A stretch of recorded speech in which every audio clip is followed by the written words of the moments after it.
It's usually not hard to be a film extra. All you have to do is be forgettable. Unfortunately, it actually isn't as easy as you think, and plenty of people in the background have ruined many otherwise perfect scenes. Here are some hilariously obvious movie extras who just couldn't get it right. Teen Wolf. 1985's Teen Wolf had a little something extra for audiences.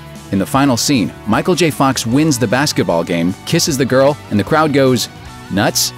Wait, is that guy standing in the back of the bleachers with his fly down and all his team spirit hanging out? Well, maybe not.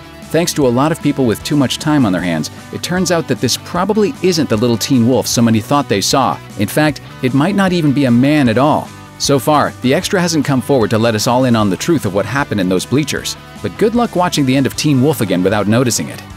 Back to the Future 3. Remember that heartwarming scene in the conclusion of Back to the Future 3?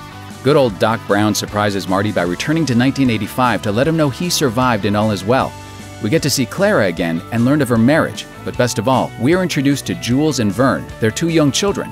And then, this. It means your future hasn't been written yet! No one's has! Did you spot it? Check out Daniel Evans, who plays Vern, motion to someone off camera and start pointing at his junk. He probably just had to pee, but still, it's a wonder this shot made it through editing. Thanks to some visually challenged editors, Vern's not-so-great Scott took center stage at the worst of times. Ghostbusters. Remember how the trick to being a good extra is not getting noticed? Apparently, the guy in this shot from 1984's Ghostbusters didn't get the memo. I like that shirt, Brad. All right! Clearly, the extras were told to act excited, but this guy goes way over the top. If you look for him throughout the whole movie, you can see him pop up in other places too, like the end credits and this scene where he starts jumping like a lunatic when the Ghostbusters arrive. Hard to tell if he's the world's worst extra or the Ghostbusters' biggest fan. Let's go with both. The Dark Knight Rises. One of the most difficult aspects of any action film is getting the fighting to look realistic while making sure that nobody gets hurt. Sometimes it doesn't work out. Remember Luke's kick from Return of the Jedi? Well, Luke could be channeling the Force, but Batman doesn't have the same excuse. During the fight scene with Catwoman and Batman in The Dark Knight Rises, you can clearly see a guy in the background who decides it'd be best to get hit without actually getting hit. He gets about 4 feet away from the Caped Crusader and throws himself backward for no reason. How does that even happen? You saw it yourself, Robin. The slightest impact was sufficient to instantly reduce them to antimatter. Nice try, Batman.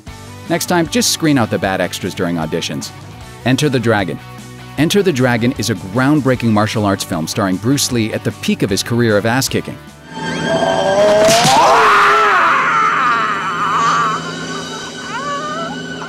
But apparently, even that wasn't enough to impress one extra. In a scene where a group of guys are watching Bruce Lee kick the snot out of someone, a background player who should be stoically standing still starts cracking up.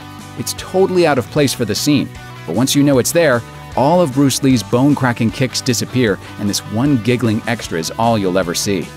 North by Northwest.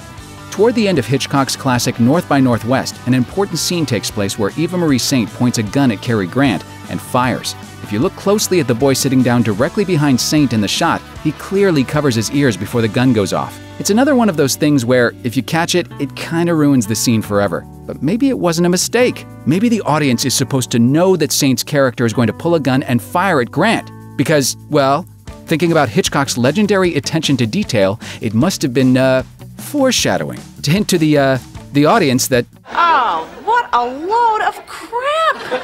Yeah, never mind. That kid sucks. Jaws.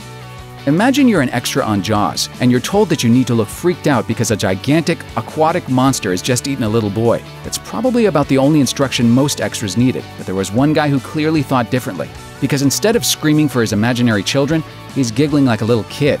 Worst of all, he's pretty much center frame and right in the camera for a few seconds of infamy. Maybe he thought he was in Sharknado?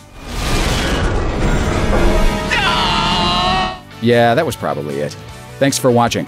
Click the grunge icon to subscribe to our YouTube channel. Plus, check out all this cool stuff we know you'll love too.